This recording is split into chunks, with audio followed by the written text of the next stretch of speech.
the Rambler Network. So I start this episode off asking the title question.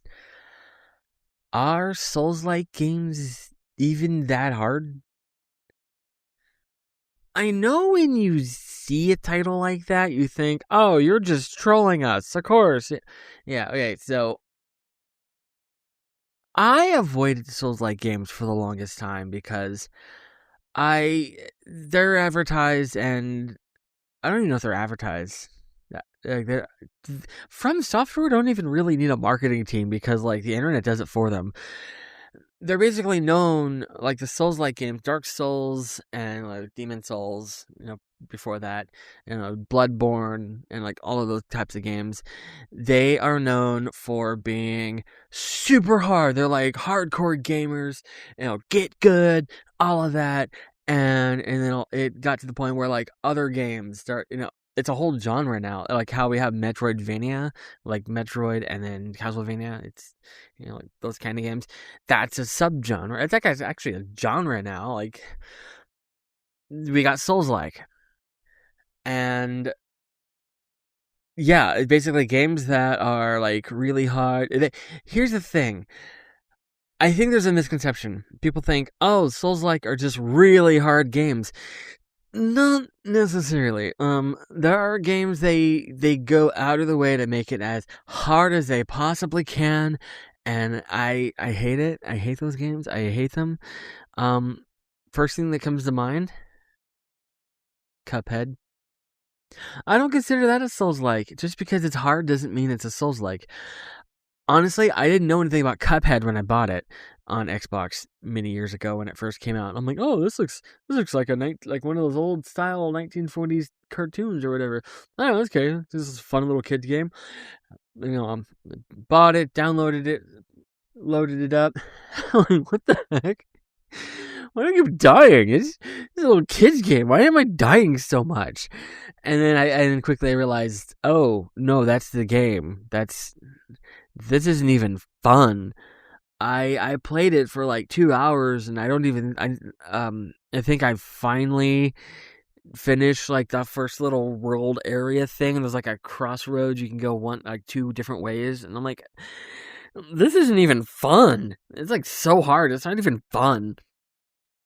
And that was my first real experience with something that was considered like now people look back and I hear people call that a Souls-like. I'm like, that's not a Souls-like.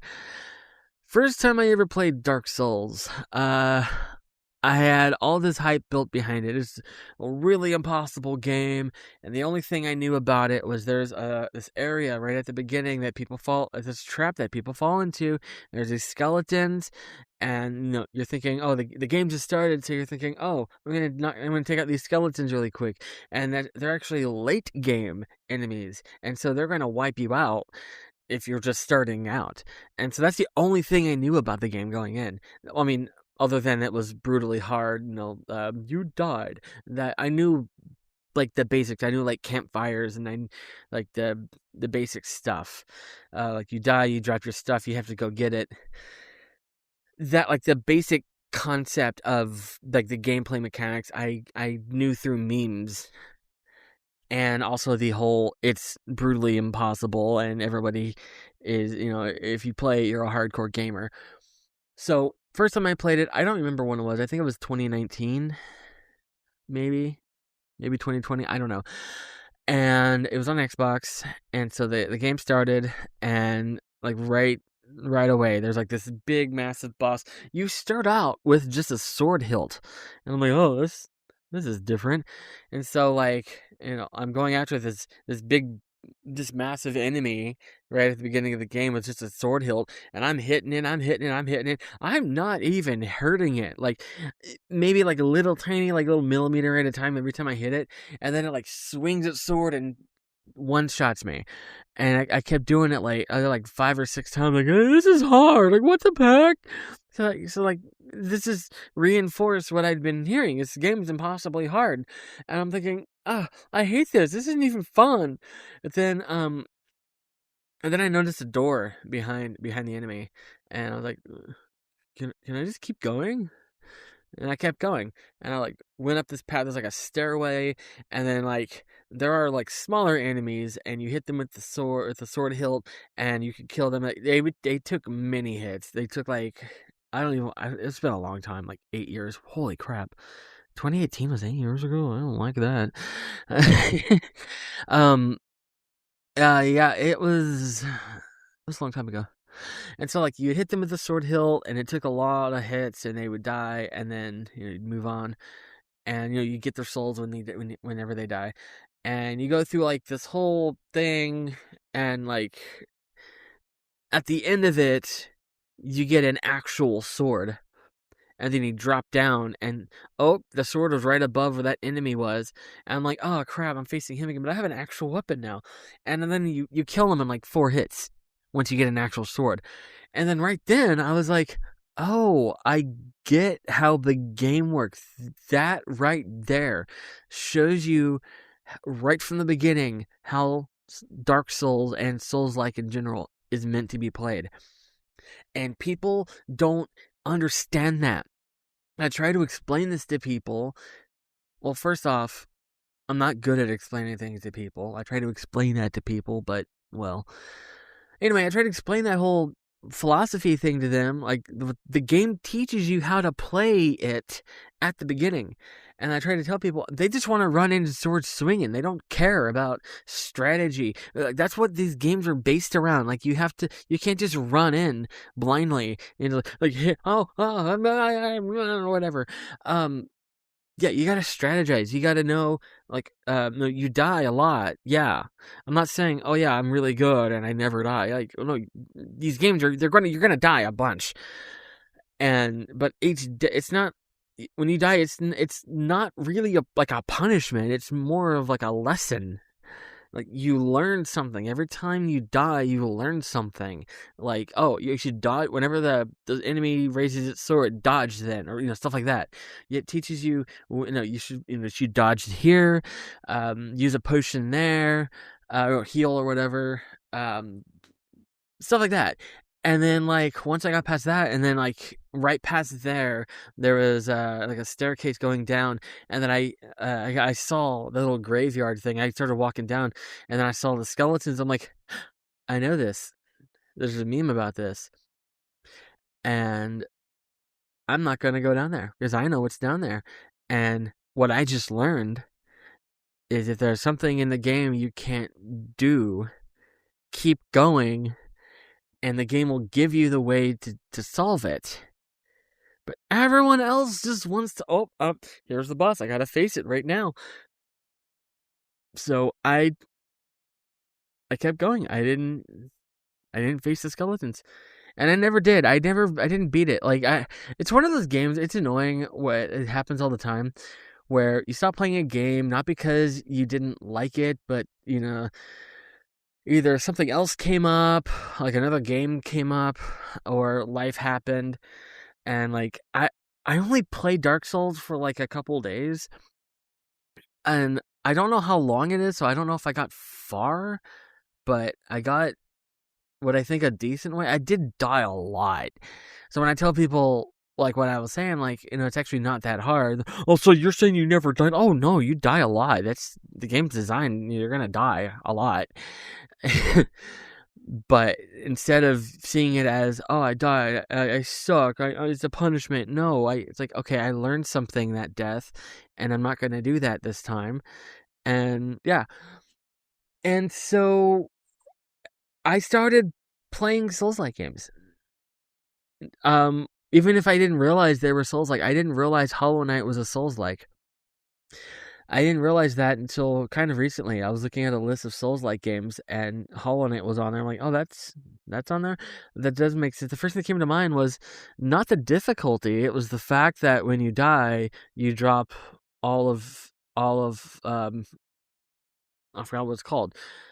You drop all your stuff, and then you have to go. Yeah, and there's not a lot of checkpoints, so you die, you go to the nearest one, that last one you saved at, and it could be all the way across the map, and you have to go all the way back and try not to die.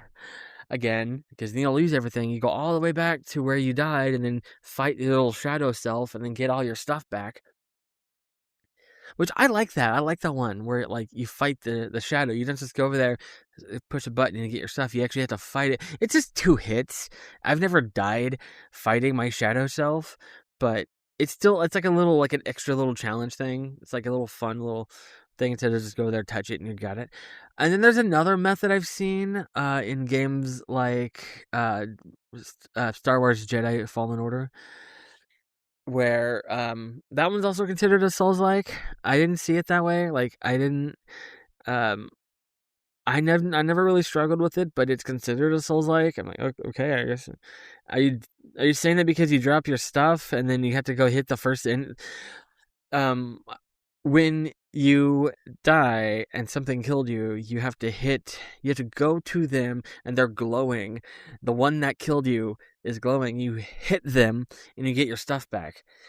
There's that method, and then there's like Hollow Knight where you go and you can fight the shadow self, and then there is one I've been playing lately, another Crab's Treasure, where it just drops it wherever you die. It drops it, and you go there and press a button, and then you get it. So another Crab's Treasure is one I've been playing. It's kind of my main game, and I actually before I realized it's kind of like Cuphead, that my story with that. I didn't know it was a Souls-like. I'm thinking, oh, this looks like SpongeBob. It's like a Finding Nemo SpongeBob type platformer game. Oh, okay, this is gonna be like a cute, fun thing. And then so like I got it, and I'm like, holy crap, this is hard. and then I realized it was a Souls-like. Like, oh, yeah, it makes sense. And so I stopped it. This is back, like, I used to hate Souls-like games. Even when I realized the whole thing about Dark Souls, and I played that back in 2018, 2019, and I was like, oh, that's how this game works. I still didn't play them because, like, I didn't want that challenge. Like, it was fun, but, like, at the time, like, I was like, okay, this is kind of fun, but I just want to play the game. I don't want to keep dying repeatedly. And so I never really played them. Like, if someone says, oh, this game's really hard, I'm like, okay, I'll stay away from it. But like the game that got me into Souls-like, believe it or not, uh lately was another Crab's Treasure, which when you look at it, it just looks like some cute little children's SpongeBob inspired platformer. And it's not easy. It's not like impossibly hard, but it's also not that easy. I was running around the shallows for like a week before I finally made it to the second world or the second area. And yeah, that game's fun. I like it. But my whole thing is they say that the Souls-like games are impossibly hard, and they just keep stressing. They keep pushing that in, and it's impossibly hard. These are the most challenging things, and like I think like the From Software's latest big game. I say latest, like it just came out. Like a few years old at this point. I think a couple years. I don't know when it came out. I don't know. Like I don't want to say it came out a couple years ago. And it's like, oh, it's been out for 9 years. Elden Ring. I don't remember when it came out. Hey Siri, when did Elden Ring come out? Here's what I found. Elden Ring was published February 25th, 2022. Oh. Okay, so it's 4 years old. Not their newest game. I think there was something newer. But my point is, it's the open world version of Souls. And I mean, it is in the same universe, I think. I've never played it. I want to. It is not on PS Plus, on the essentials, not the essentials.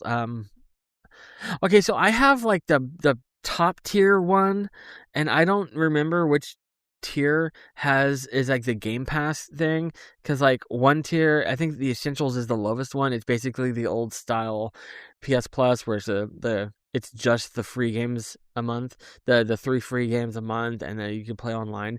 And then like the next one, like essential Plus, is I think that one is the Game Pass type thing, and then for some reason the top one premium is the classics collection, which I've probably never used. You would think the Game Pass one would be the top tier because that's the one everyone uses. Anyway, Elden Ring is not on that, and it's currently $70. I have it on my wish list, and if it's on sale, I'll get it. The PlayStation Stars program they had for a long time, apparently they ended it. I opened the app one day and they're like, PlayStation Stars has ended. You have until April whatever to use your points. And I'm like, I had points? I don't remember doing that. Yeah, it was one of those. Oh yeah. If you are listening to this before the certain day, it's like April something 2026, if you have a PSN account and you signed up for PlayStation Stars at some point and you've been using the account and buying stuff, you've been racking up points, and you have until April something to use your points. If you don't use them, you lose them.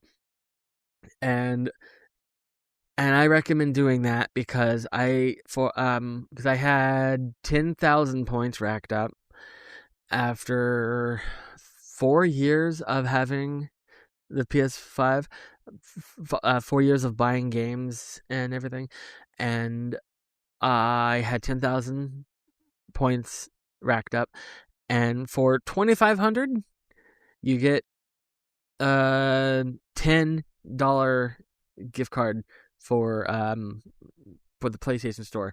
I was able to redeem it 4 times. I have $40 in my PSN wallet, and I am saving it for Elden Ring going on sale. You would think it would go on sale. It's been a month since I did that. I think it's been a month. It could have been a week. I don't know. And I've been looking at least once a week. I look and it's not on sale. But when it goes on sale, I'm getting it. I'm using the 4 years that I've been using the PS5, which it's just, and the more I say that, it doesn't feel like I've had that for 4 years. It's like, oh, I've had that since last Christmas. Has it been since last Christmas? No, it's been 4 years. I've been racking up points for 4 years. Every game that I've bought on the PlayStation Store has been adding points to my PlayStation Stars thing. And all of them have been leading up to this, where I redeem all of those points for every purchase I've ever made to redeem for $40. And all of that I'm saving for Elden Ring. So it's like, when I finally do buy it, it's like it's all led to this. I just gotta wait for it to go on sale. Actually, you know what? Now that I think about it, it has been a few days since I looked. I am right now live on the episode. I am going to check the deals tab. Actually, no, it's better if I just search it manually. For some reason, on the PlayStation 5 console itself, when I go to the wish list tab, they're all blank. And like I can, I'm scrolling down, but they're all the blank. But I can see the wish list on the app on my phone, which is weird. I'm just gonna have to manually search Elden Ring. Actually, hang on. Elden Ring.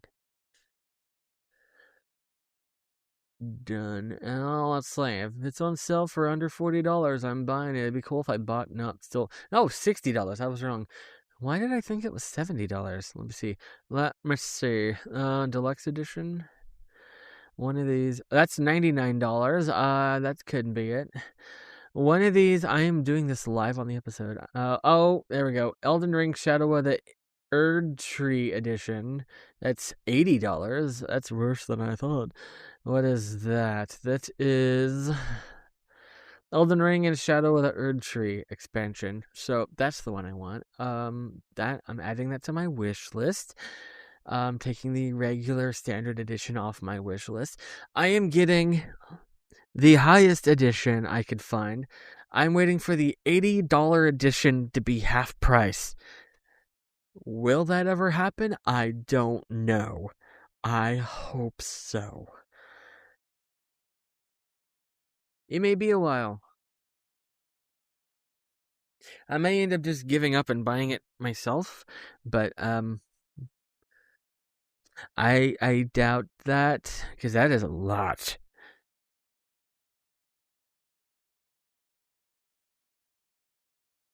So this was talking about Souls-like. Let's see. I was looking on a list. There's a list of Souls-like games, like I said, and let me pull this up again because I was looking at the list. I'm like, that can't be right. That's not a Souls-like. Oh yeah, somebody did ask me because I was talking about this with somebody a while back, and they asked me. Wait, list of Souls-like. It doesn't. Okay, that's not popping up. Okay, forget the list. Somebody asked me recently what I consider to be an actually hard game, like a rage-inducing hard game. And then they said it kind of mockingly, if Souls-like are so easy. I'm like, oh, I didn't say they were easy. I just said they're not as hard as people think. But I know what you're saying, and in my opinion, a legitimately hard game that makes me rage every time I play it. Um, and you're I guarantee you've never heard of this game. You're gonna look it up, you're gonna see the thumbnail, and you're gonna laugh at me. You're gonna look at the screenshots and you're gonna laugh at me. You're gonna read the description and you're gonna laugh at me. And you're gonna watch the trailer for it and you're gonna laugh at me. It's called Snake Pass. And basically, you play as a snake. It's a really cool concept. And basically, you play as a snake, and I'm gonna have to hold the controller to describe this. You move like you. This is kind of difficult to explain. So you wiggle with the left stick, and you move forward with the right stick. I think it's like I can do it when I'm playing it, but then like actually moving around the land, like um I've bought it on every console I've had um for like the last 5 years. I was like, I hate that game so much, but I keep buying it. So I keep thinking this time I'll get it. And so I recently bought it on PlayStation, and I actually made it past the tutorial for once, and yeah, I got a couple levels in, and I'm like, it it's still frustrating. Like it gets on my nerves, and it like really agitates me, and like I hate the game. I hate the controls. I hate the way it feels, and it's not the fact it's a snake. Like it doesn't. It's it's not even a realistic snake. It's like a cutesy looking snake. It looks like a Banjo Kazooie type snake. Like that's the kind of vibe the game gives. Like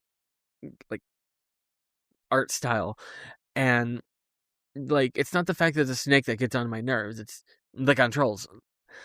And it's not that I don't mind unique controls. Like For Honor has a very unique control style, and as soon as I realize that was the controls, I'm like, "Oh, this is awesome! I love this!" And yeah, it's not that it's a different control style. It's just I don't know something about that. I don't know if it's the fact I'm dyslexic. I just realized that because there's another game I only played it once. It's called Two Brothers, I think.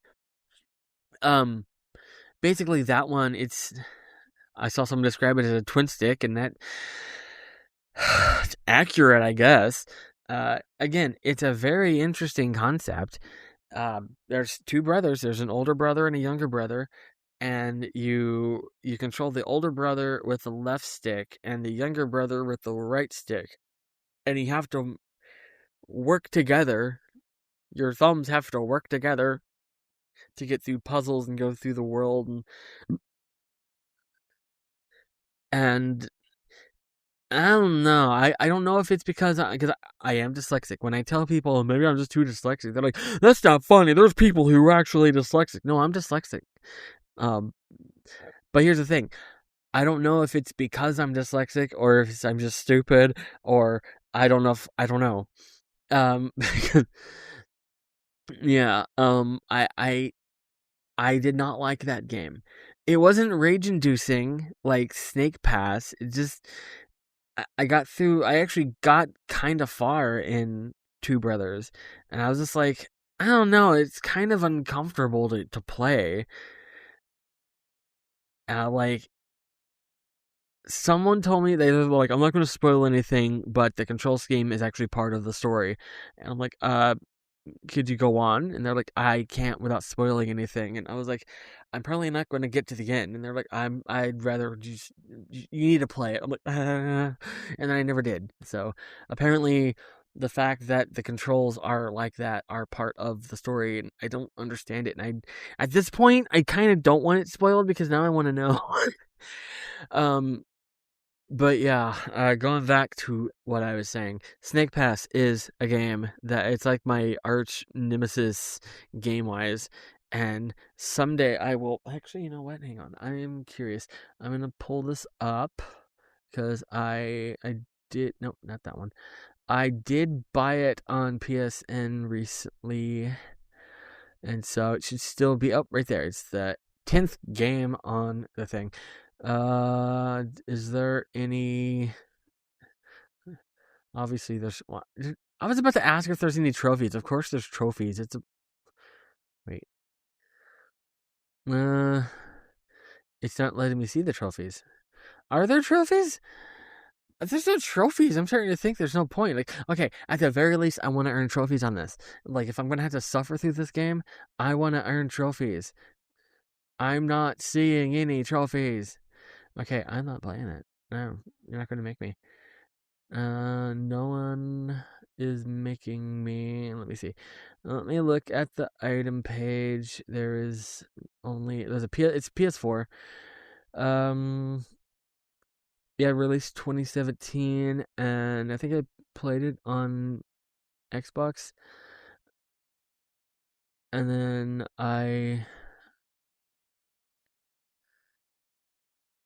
I'm kind of digressing, but like kind of not because this is still on topic in a way.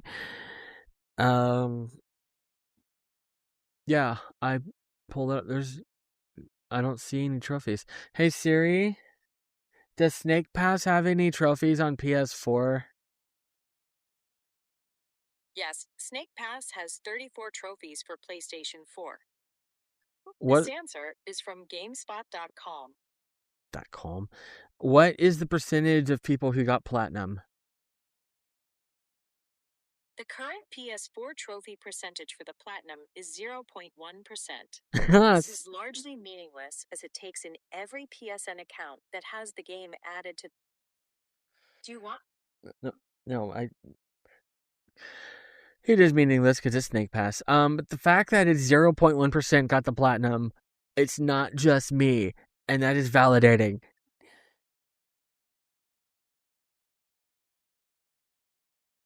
Okay, that was the original ending. That's where I was going to end the episode. Technically, this is me in editing. You know, sometimes I like break. I'm like, oh, this is me in editing. I just want to add this in real quick. Okay, back to the episode. That's technically what this is, but since that was the end of the episode, this is just me adding to the end of the episode. I am playing Snake Pass. While I was editing, I opened it. And I think it's just easier on PlayStation because when I played it on Xbox One years ago, I couldn't get past the tutorial. It was like I was like almost throwing the controller. I was so mad. And then I bought it on Switch a while back thinking, oh, maybe the motion controls will make it easier. There are no motion controls. And it was also really hard. I beat the tutorial, but it took a really long time. And then just now on PlayStation, I opened it and I realized it was the first time I've opened it. I bought it on PlayStation like a couple months ago, but then I never opened it. And yeah, so I started a new game. I'm like, oh, okay, this is me playing it for the first time. And then I casually beat the tutorial level in like 30 seconds. I'm like, oh, okay. Maybe it's just easier on PlayStation. Okay, now that I have it pulled up, I can actually describe how to control, and I was wrong. So you move you move forward with R2, and then you move faster by moving the left stick back and forth, and it makes the snake named Noodles slither faster.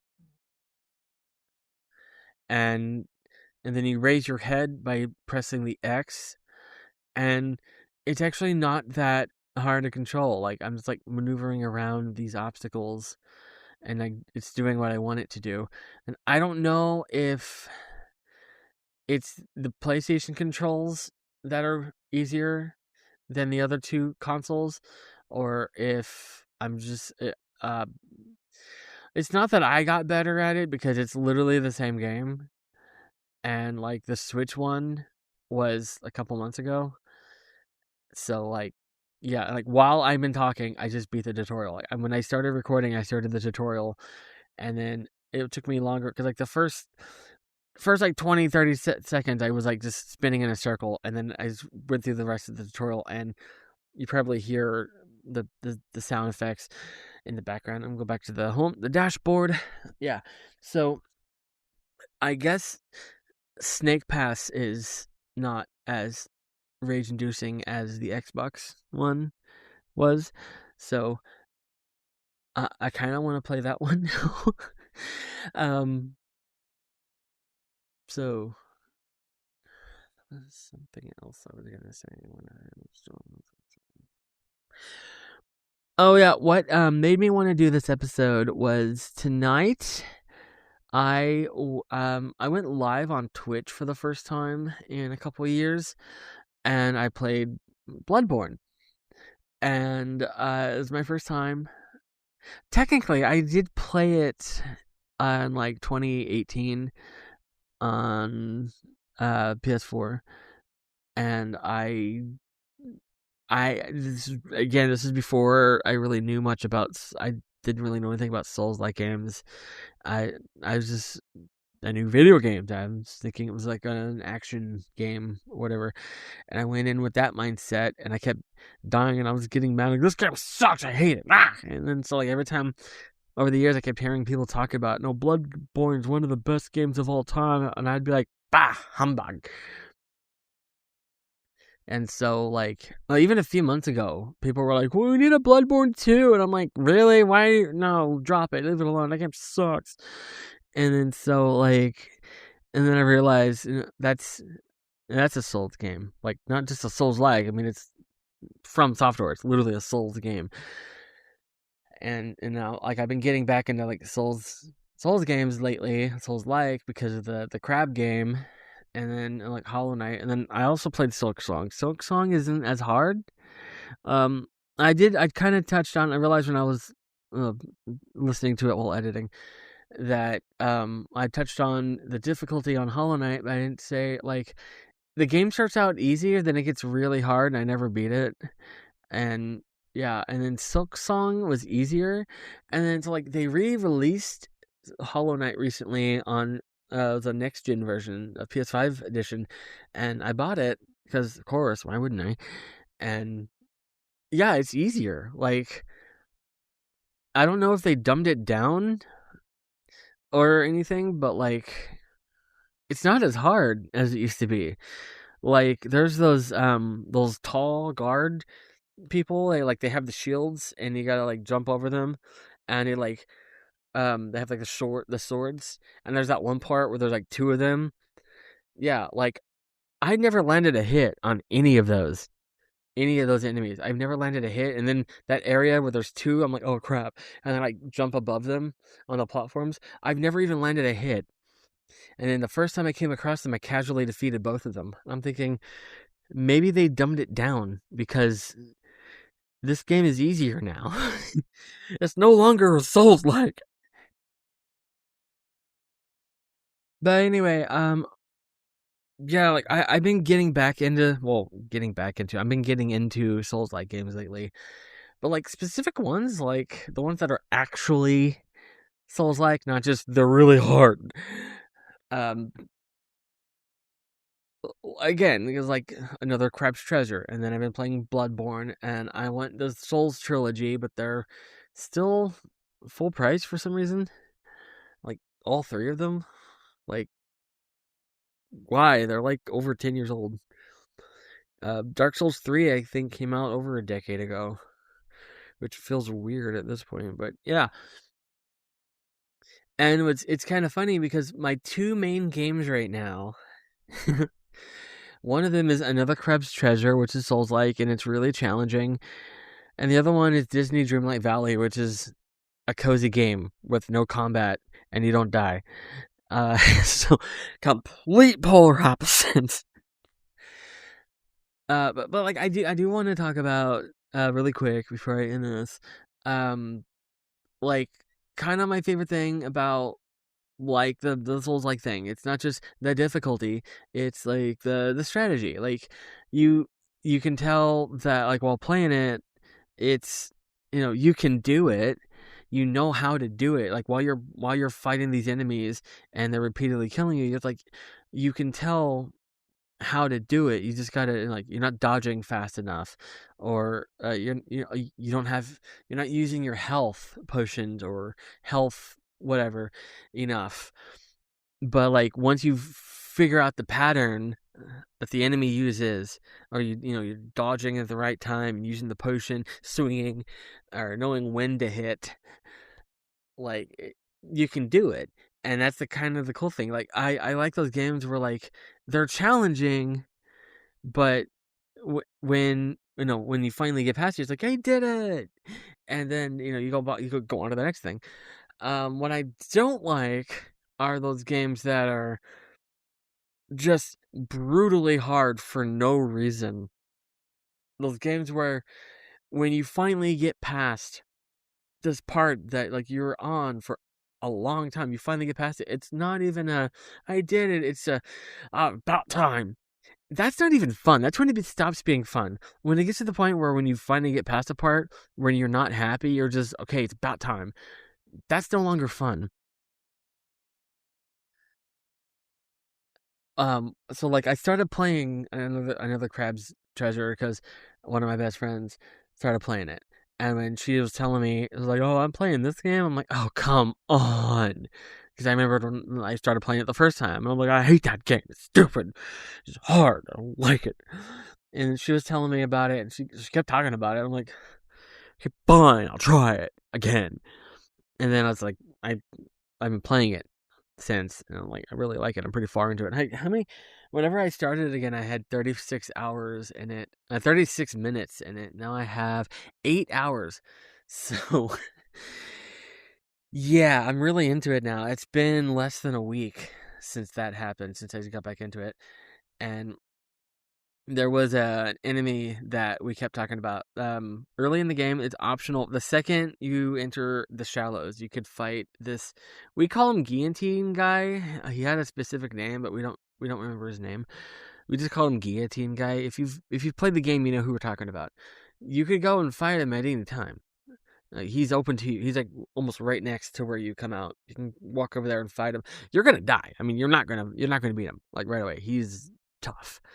You have to constantly upgrade. That's why even though I was able to progress further in the game like within a couple days, I still wandered the shallows for like a week so I can continue to upgrade, and like to where like all these enemies I have to hit multiple times, I could take them out in a couple hits. When I finally got, there was a couple upgrades. It's like the umami, I think it's how you pronounce. When I first got that upgrade, I'm like, what's the point of this? It just kind of sparkles in the enemy's faces. It doesn't really do anything. And then I realized what it was doing. And I'm like, oh, okay, I really like this. This is my favorite thing in this game now.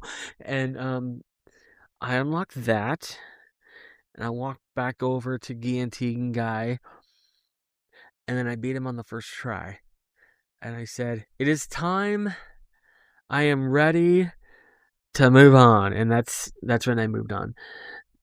So that is the kind of Souls like that I enjoy.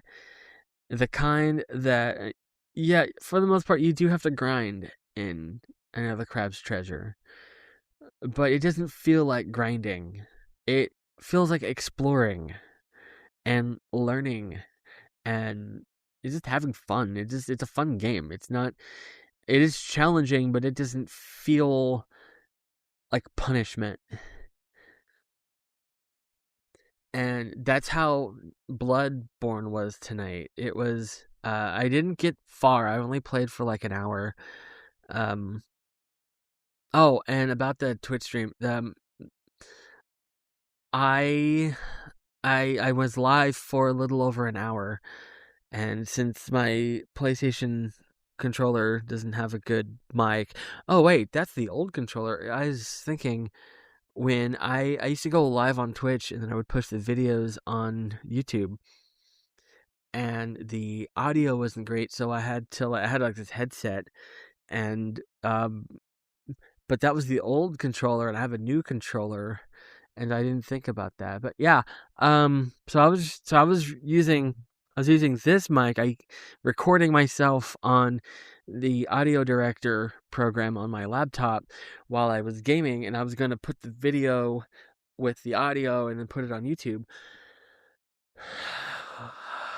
I was recording the audio for 1 hour and 4 minutes. When I went to go save the video on Twitch, it was exactly 24 minutes to the second. Like 24 minutes, 0 seconds. And I'm like, oh, what? And then I downloaded it and I looked, and it was like so pixelated. You couldn't see anything. And I'm like, I'm not posting that. I am not posting that. And I was like really upset. And I'm like, I mean, I have the podcast mic set up and I have audio director pulled up. Why don't I just make an episode about Soulslike? Because like pretty much most of the stuff that I said in this episode, I said during the live stream. That okay, at one point somebody joined, and I'm thinking, oh, we have somebody watching. I didn't say it. I don't think I even addressed it. And I was like, somebody popped up. Only to later find out it was the friend that I was talking about. And she was like, I joined your live, but it was already ended. I'm like, oh, that was you. I was like, some rando joined my live. I have a new follower. No, it was somebody I already knew. But yeah, that's what led to this. While playing Bloodborne, it was kind of the same thing as Another Crab's Treasure, where there were sections that were like really hard. Like when I first woke up in the game, if you've never played it, if you first wake up, there's this massive wolf. And I'm like, you don't even have a weapon. In Dark Souls, you have a sword hilt. In this one, you just have your fists. And I'm like punching it, and like it's not doing anything to it. It's like barely taking any health, like that big enemy in Dark Souls. And then it kills me, and it took me to like this dream island house thing. And I'm like, oh, what's going on? And it took me dying a couple times to realize that, walk around that island, you can get a gun, and I got an axe. It gives you 3 weapons to pick from, the secondary weapons, and I picked an axe. And there was like I think a claw thing, or maybe it was like a saw, and that there was like a cane. The cane had like very weak stats. I'm like, okay, that's not even an option. And then the axe had like 98 damage or something like that. I was like, that's the obvious option. And so I was playing that, and I killed the wolf in like 2 hits after that. It's just like in Dark Souls, where you start out, you're thinking, oh crap, I can't do this. It's really hard. It's like really challenging. I'm not making any progress. And then you keep playing, and you find the means to defeat that enemy in 2 or 3 hits, and then you move on. And it's the same thing. And that's what happened in Dark Souls. And that's what happens in Another Crab's Treasure. There is not an enemy in Another Crab's Treasure you can't just walk away from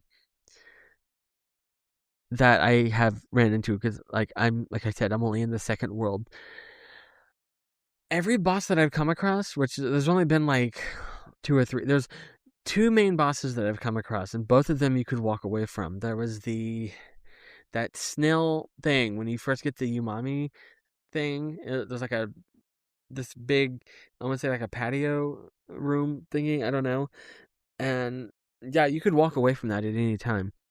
And then there's the queen. You fight the queen, and you can walk away from that at any time. If you can't beat her, she was really tough. And and if you're playing another crab's, I will keep wanting to say another crab's journey. If you're playing another crab's treasure and you can't fight the queen, you know what got me to win? I explored a little bit. I left the fight and I explored. And not far from where the queen fight is, there's a coconut shell. I put the coconut shell on, and you're not indestructible. You're just practically indestructible. It's like she would hit me, and before it, like she would like, because I put a can on, like a tin can or like a Coke can on, and she would like hit it, and then it would like destroy the can in like 2 or 3 hits. She hit the coconut can, it barely took any health off of it. I'm like, oh, and then it's like when I'd see her wind up, I'd hide under the coconut, hardly take any hit, and then I'd go up and then I'd start hitting her again. And yeah, like that's what again, that's the kind of Souls-like I like, where you can do it.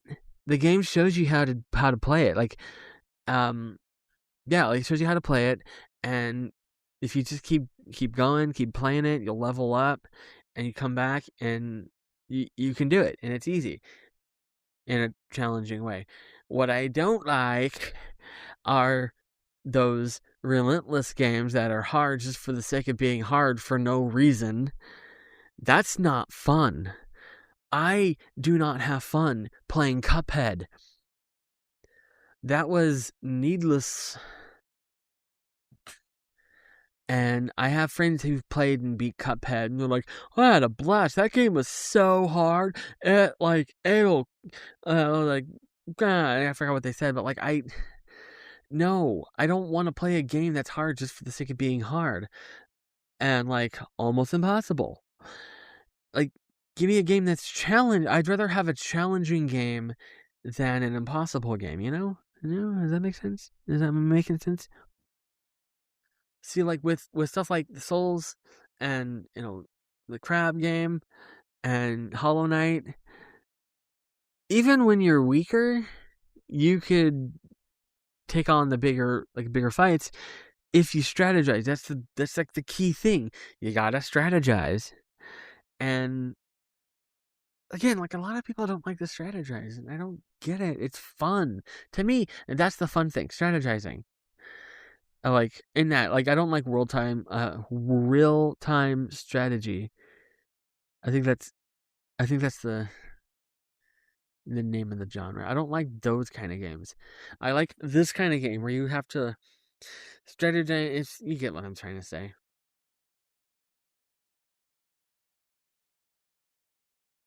Anyway, one more thing before I end this episode. I was wrong about the PlayStation Stars date. I was looking at it, and that's because your points would expire if you don't use them, apparently. And I had points that were expiring in April. And that's what I was thinking of. I looked at the actual date, the official end of the Stars program. You can't join if you haven't joined. The cutoff for that was May last year. So if you already if you're already enrolled in PlayStation Stars and you've earned points over the years, you have until November 2nd, 2026 to redeem them. And I highly recommend you redeeming them because, like I said, I have $40 sitting in my PSN wallet, and yeah, I did it through PlayStation Stars. So, yeah, that is all. The Rambler Network.